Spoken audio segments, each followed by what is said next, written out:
जो खाली पड़े हुए थे उसको फौरन पुर करना चाहिए। ये काम इम्तियाज जलील ने किया। मेरे अजीज दोस्तों और बुजुर्गों, मैं आपसे अपील करने आया हूं वैजापुर की जनता से, औरंगाबाद की जनता से और औरंगाबाद की वोटरों से कि आप अपने दिल पर हाथ रखकर बताइए कि क्या इम्तियाज जलील ने सिर्फ एक समुदाय के लिए काम किया। आप अपने दिलो दिमाग पर जोरदार कर अपने आप से सवाल करिए कि क्या इम्तियाज जलील ने कभी हिंदू मुसलमान को लड़ाने की बात की? क्या इम्तियाज जलील ने कभी दलितों पर जुल्म करने वालों का साथ दिया, या फिर अंबेडकर के उन ख्वाबों को पूरा करने का काम इम्तियाज जलील ने किया? आज आपको ये सोचकर एक तारीखी फैसला लेना है। मैं आपसे अपील करने आया हूं कि आप 13 मई के दिन अपना एक एक वोट का सही इस्तेमाल करिए और इम्तियाज जलील को दोबारा अपना मेंबर ऑफ पार्लियामेंट बनाकर भारत की सबसे बड़ी पंचायत में भिजाइए। याद रखिए, हमारी लोकशाही आज दौलतमंदों के हाथ में आ चुकी है। आज आप देखते हैं कि इलेक्टोरल बॉन्ड के नाम पर बड़ी बड़ी सियासी पार्टियों को हजारों करोड़ दिए जाते हैं। इलेक्टोरल बॉन्ड के नाम पर बीजेपी को 6000 करोड़ रुपए दिए गए।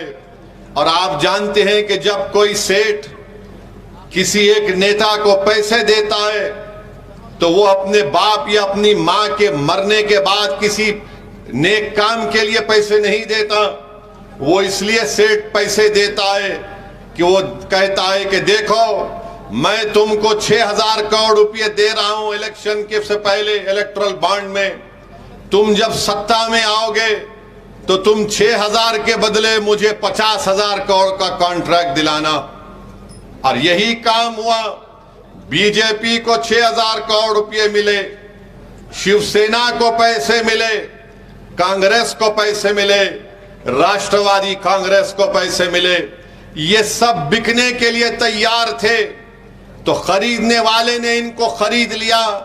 अगर किसी सेठ ने या किसी कंपनी में इतनी ताकत नहीं थी कि वो एक पार्टी को या उसके एमपी को खरीद सके तो उसका नाम इम्तियाज जलील और एमआईएम पार्टी था। हमको एक इलेक्टोरल बॉन्ड की जरूरत नहीं पड़ी। मीडिया के लोग आकर मुझसे तंजिया तौर पर पूछे कि असदुद्दीन ओवैसी, आपको इलेक्टोरल बॉन्ड नहीं मिला।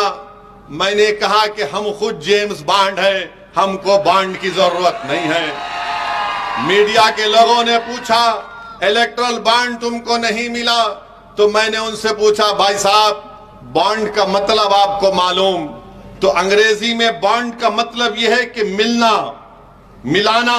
मिला हमारा जो औरंगाबाद की गरीब जनता से बॉन्ड है वो पैसे की ताकत उसको तोड़ नहीं सकेगी। जो 2019 में इम्तियाज जलील को आपने कामयाब करके जो बॉन्ड आपको और इम्तियाज जलील का आपने मजबूत किया, मुझे यकीन है कि इंशाअल्लाह ताला 13 मई को वही बॉन्ड कामयाब होगा। मुझे यकीन है कि जिन लोगों ने, जिन पार्टीज को इलेक्टोरल बॉन्ड में करोड़ रुपए मिले, गरीब कभी उनको माफ करने वाला नहीं है। आप अंदाजा लगाइए कि गुजरात का एक किसान है, उसको कुछ नहीं आता, उसके जरिए से बीजेपी को करोड़ों रुपए मिल गए। अरे वो किसान जो मर रहा है आज महाराष्ट्र में, वो किसान जो महाराष्ट्र में खुदकशी कर रहा है, आज आप उसकी लाशों पर सियासत करते हैं। बताइए मेरे अजीज दोस्तों और बुजुर्गों, जो पार्टी करोड़ों रुपए बड़े बड़े कंपनी से लेती है, अगर आप उनको वोट देंगे तो क्या वो आपके लिए कोई काम करेंगे? कोई आपके लिए कानून बनाएंगे? देश के प्रधानमंत्री बोलते हैं कि मैंने ट्रेन स्टेशन पर चाय बेचा है। ठीक है, हमको उससे कोई इनकार नहीं है। देश के प्रधानमंत्री कहते हैं कि मैं झोला लेकर निकल जाऊंगा, चले जाइए, कोई फर्क नहीं पड़ेगा। देश के प्रधानमंत्री कहते हैं कि मैं भारत का बेटा हूं, मैं इस देश का बेटा हूं। भारत के प्रधानमंत्री कहते हैं कि मेरी कोई औलाद नहीं है, मेरी कोई घर में नहीं है। ठीक है, ये आपका जाती फैसला है, हमारे घर में है। मगर ये बताइए ये बताइए कि जब आप ये सब बातें करते हैं, क्या आपको यह नहीं, आप नहीं सोचे कि कैसे आपने 6,000 करोड़ रुपये बड़े बड़े सेठों से लिया, जब किसान मर रहा था, जब नौजवानों का मुकद्दर बेरोजगारी बन चुका है, महंगाई गरीब की कमर तोड़ रही है, नौजवान पढ़ा लिखा है, नौकरी उसके पास नहीं है, मगर बड़ी बड़ी बातें करने वाले नरेंद्र मोदी देश के इन बड़े बड़े सेठों से 6,000 करोड़ रुपए लेते हैं और बोलते हैं क्या करें, हमने सबको दिया। तो मैं कहने पर मजबूर हूं देश के प्रधानमंत्री कि इस हम्माम में सब नंगे हैं, सब नंगे इस हम्माम में। 6,000 करोड़ बीजेपी को, कोई 1300-1400 करोड़ कांग्रेस को, राष्ट्रवादी कांग्रेस कोई पीछे नहीं है, ये दूसरी शिवसेना वो भी पीछे नहीं है। सब बोल रहे जैसा हम दक्षिणी जबान में बोलते कि चोरा चोरा मिलके गावा बांट लिए। मैं इनको चोर नहीं बोल रहा हूं, कहावत बोल रहा हूं, कहावत है, चोर हम ही हैं। ये कहा है भाई, ये तो बड़े आदमी है। आप अंदाजा लगाइए, एक किसान से जिस जिंदगी में करोड़ रुपए नहीं कमाता, गुजरात में उसके जरिए से इलेक्ट्रल बॉन्ड में 50 करोड़ रुपए दे दिए। अभी आपने 4 दिन पहले सुना होगा, हमारे देश के प्रधानमंत्री मोदी कह रहे थे खाने को मुद्दा बना दिए, खाने को मुद्दा बना दिए। मीडिया ने रिपोर्ट किया, बोले कि फुलान त्योहार में गोश्त नहीं खाना, ठीक है मत खाइए। अगर मैं ये कहूं कि असदुद्दीन ओवैसी रमजान में 30 दिन रोजे रहता, तुम भी नहीं खाना। अगर मैं ये बोला कि मैं 30 दिन रोजे रहता हूं, सुबह 4:45 से दूसरे दिन 6 बजे तक कुछ भी नहीं खाना, 6:30 बजे तक, तो दूसरी जनता बोलेगी क्या पागल है ये, अरे तू रोजा रह रहा, मेरे को क्या करना है, मेरे को खाना है। मगर मोदी जी बोलते नहीं। अब हम मोदी जी से पूछना चाह रहे हैं, चलिए आपने गोश्त की बात की, तो एक अलाना कंपनी है, एक्सपोर्ट कंपनी बीफ की, उन्होंने इनको 5 करोड़ रुपए दिए। मोदी जी की पार्टी को 5 करोड़ रुपए दिए, और शिवसेना को भी कुछ शायद 50 से कुछ नंबर है या उनको भी दिए। अब जब शिवसेना पावर में थी बीजेपी के साथ, ये बात मैं हमारे कुरैशी भाइयों के लिए कह रहा हूं, हमारे कुरैशी भाइयों के लिए कह रहा हूं, तो मोदी जी बोलते हैं कि 5 करोड़ मैं ले सकता हूं गोश्त की कंपनी से, तू दुकान नहीं खोलना, मेरे जेब में 5 करोड़ आएंगे, तेरे जेब में 50 रुपए नहीं आना चाहिए। बताओ मोदी जी, ये सबका साथ, सबका विकास, सबका विश्वास है? ये सियासत चल रही है महाराष्ट्र में, पूरे देश में गरीबों को लूटा जा रहा है, गरीबी का नाम लेकर, गरीबों को ख्वाब दिखाकर दौलतमंदों को करोड़ों रुपए दिए जा रहे हैं। अब ये कुरैशी बरादरियों को और हमारे जो दलित भाई गोश्त का कारोबार करते हैं, उनको हम क्या कहते हैं, उनको हम खथिक कहते हैं ना, खाटिक। अब आप देखो कि मोदी जी बोले कि इस गोश्त को मुद्दा बना दिए, मगर इनकी सरकार ने वादा किया कि मीट प्रोसेसिंग यूनिट्स के लिए 29,610 करोड़ रुपए देंगे। 29,610 करोड़ रुपए। अरे भाई वो गरीब क्या करेगा फिर बताओ? आप पॉलिसी बनाएंगे और गाली सबको देंगे। तो मेरे भाई, चाहे बीजेपी हो, चाहे शिवसेना हो, राष्ट्रवादी हो, इन सबको बड़े बड़े पैसे मिल रहे हैं। तो आपसे मैं अपील कर रहा हूं कि आपने अपनी एक आजाद आवाज को, इम्तियाज जलील को कामयाब किया, जिसने औरंगाबाद की पार्लियामेंट कॉन्स्टिट्यूंसी में अमन को मजबूत किया, भाईचारगी को मजबूत किया। और आज आप देखते क्या है कि इम्तियाज जलील की कामयाबी को रोकने के लिए दो शिवसेना, 2 राष्ट्रवादी कांग्रेस, 1 बीजेपी और 1 आपके कांग्रेस, 6 मिलकर इम्तियाज जलील को रोकने को आ रहे हैं। मैं औरंगाबाद और वैजापुर की जनता से अपील कर रहा हूं कि 6 की जगह 600 भी आ जाएं, मुझे यकीन है कि आपके सियासी शऊर पर, मुझे पूरा भरोसा है कि 5 साल का इम्तियाज जलील का रिकॉर्ड आपके सामने है। पार्लियामेंट में इम्तियाज जलील ने खड़े होकर सिर्फ एक समुदाय या मुसलमानों के लिए बात नहीं की। जब इम्तियाज जलील के सामने मुद्दा आया मराठा आरक्षण का, तो हमने उठकर इम्तियाज जलील ने कहा कि मराठाओं को आरक्षण मिलना चाहिए। बल्कि मुझे इम्तियाज जलील की तकरीर यूट्यूब पर है, आप जाकर देखिए। इम्तियाज जलील ने कहा था कि मराठाओं को धोखा दिया जाएगा और कोर्ट से इसको रद्द करवाया जाएगा। वो वैसे ही हुआ। फिर हमने कहा कि मराठाओं को मिलना चाहिए। फिर जब मुसलमानों के आरक्षण का मसला आया तो हमने कहा कि महमूद रहमान कमेटी की रिपोर्ट है, उस रिपोर्ट की बुनियाद पर जो बम्बई हाई कोर्ट ने अपहेल्ड किया, मिलना चाहिए। जब दंगर समाज के रिजर्वेशन का मसला आया, इम्तियाज जलील खड़ा हो गया और कहा क्यों नहीं मिलता दंगर समाज को रिजर्वेशन, मिलना चाहिए। अरे आपके हर मसाइल पर महाराष्ट्र में आपके 48 एमपी जीत कर जाते हैं।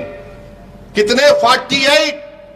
उन 48 में सबसे ज्यादा बोलने वाला महाराष्ट्र की गरीबों के लिए, महाराष्ट्र के दलितों के लिए, महाराष्ट्र के दंगर समाज के लिए, महाराष्ट्र के मराठाओं के रिजर्वेशन के लिए, महाराष्ट्र के गरीबों के लिए, महाराष्ट्र के औरंगाबाद की आवाम के लिए, तो उसका नाम इम्तियाज जलील था।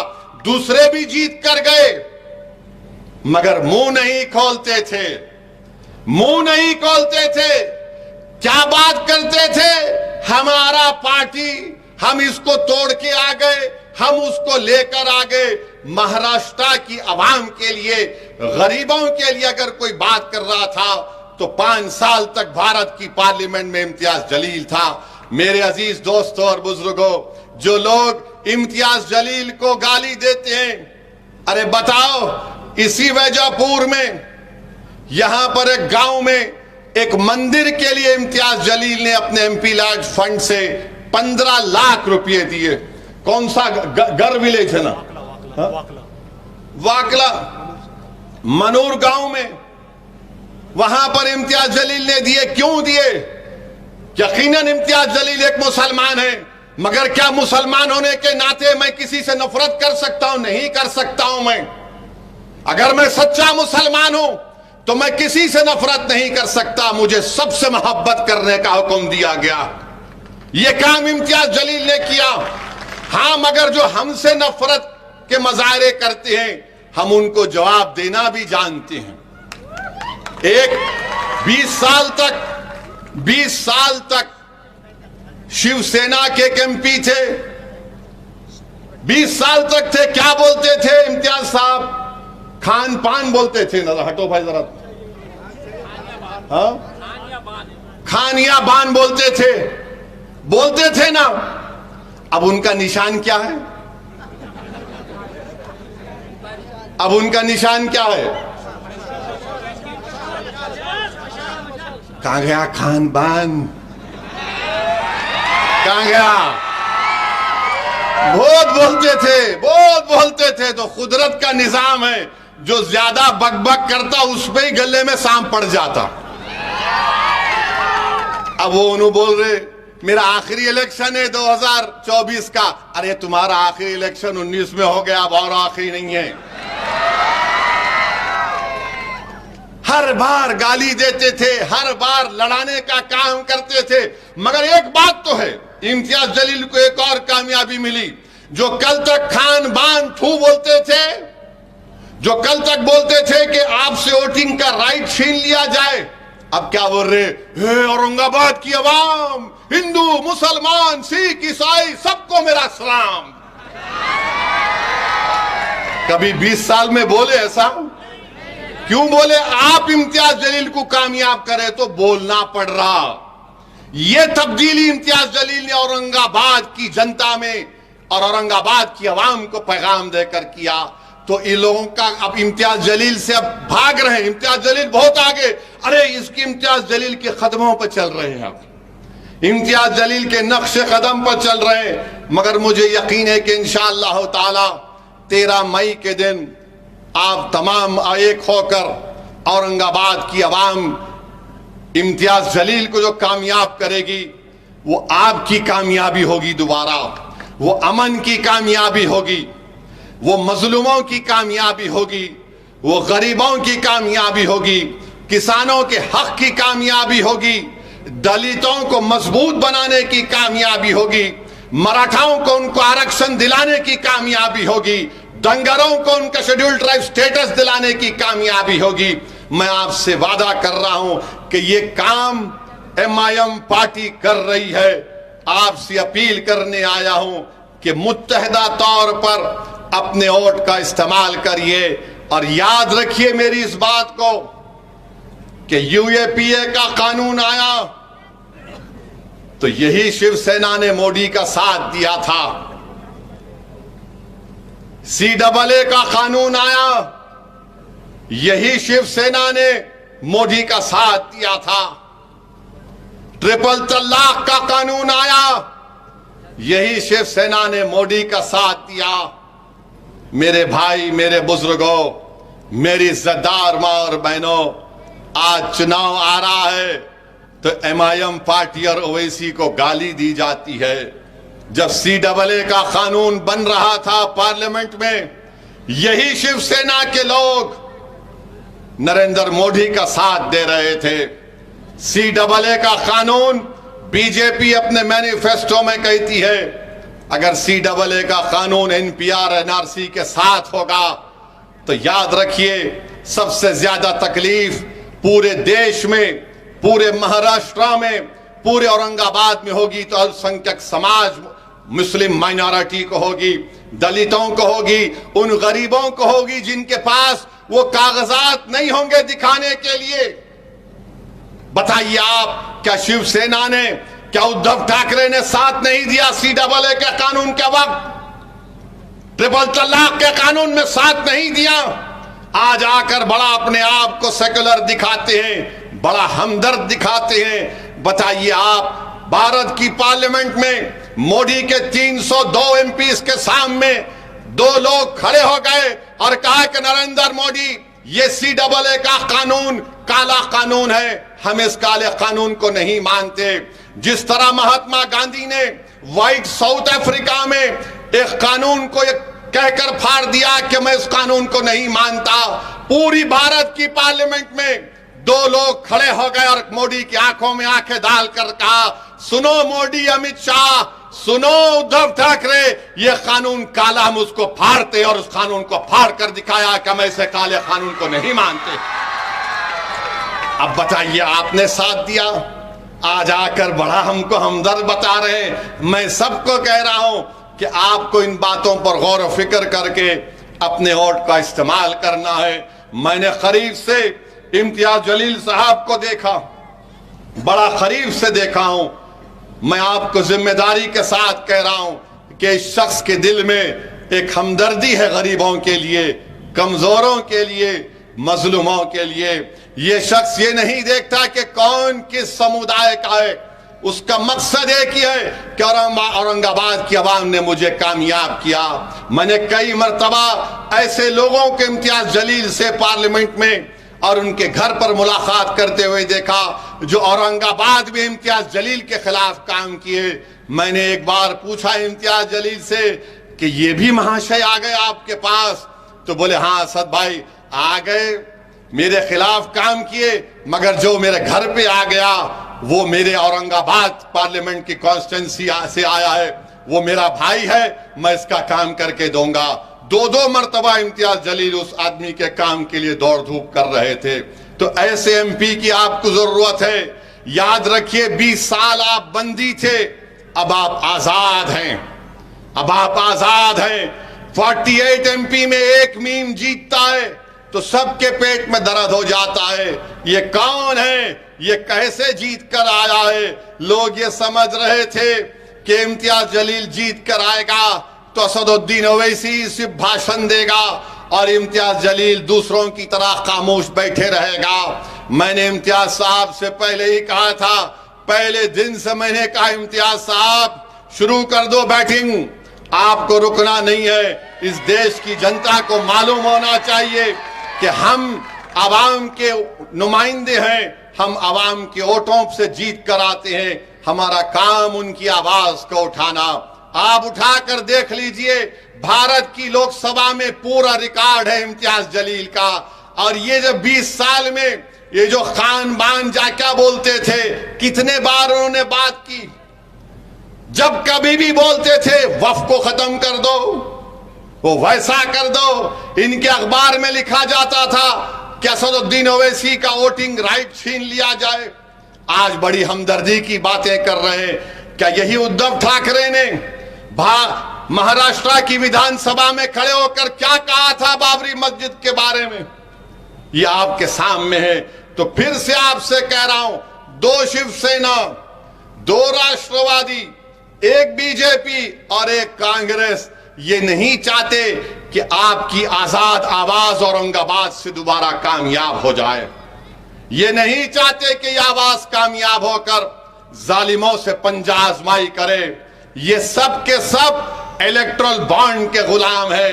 हम आपके खादिम हैं। हम औरंगाबाद की आवाम की जनता के नौकर हैं। आपसे मैं अपील कर रहा हूं कि 13 तारीख के दिन सुबह के अवलीन वक्तों में आप अपने घर से निकलकर अपने के कोर्ट का इस्तेमाल करिए। मैं हमारे तमाम दलित भाइयों से भी अपील कर रहा हूं कि इम्तियाज जलील साहब का साथ दीजिए। आप पूरे एतमाद के साथ 13 मई के दिन निकलकर इम्तियाज जलील साहब का साथ दीजिए। और हमने अमरावती में यह फैसला लिया कि जनाब आनंद अंबेडकर साहब की हम तायीद कर रहे हैं। मैं अमरावती के तमाम जिम्मेदारों से, वहां के बुजुर्गों से अपील कर रहा हूं कि आनंद अंबेडकर साहब की आप सपोर्ट करें, उनको वोट दें, ताकि वो वहां पर बीजेपी के एमपी को शिकस्त देकर आनंद अंबेडकर साहब को भी वो मेंबर ऑफ पार्लियामेंट बनाकर अमरावती से भिजाएं। ये एमआईएम पार्टी ने फैसला लिया है। तो मेरे अजीज दोस्तों और बुजुर्गों, मेरी आप तमाम से अपील है कि एमआईएम पार्टी आपकी आवाज है। आज आप देख रहे हैं कि कोई आइडियोलॉजी नहीं, सब कभी इधर थे तो कभी उधर जा रहे, कभी इधर जा रहे तो इधर जा रहे।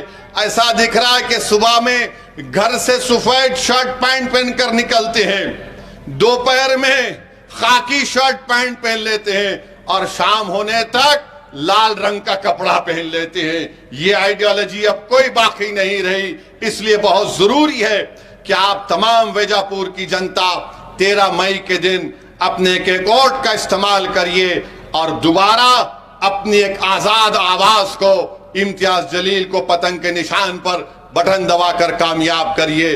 आप तमाम का बेहद शुक्रिया, क्योंकि अब नमाज का वक्त भी होने वाला है और आप लोग यहाँ पर आए, आपका बहुत बहुत शुक्रिया।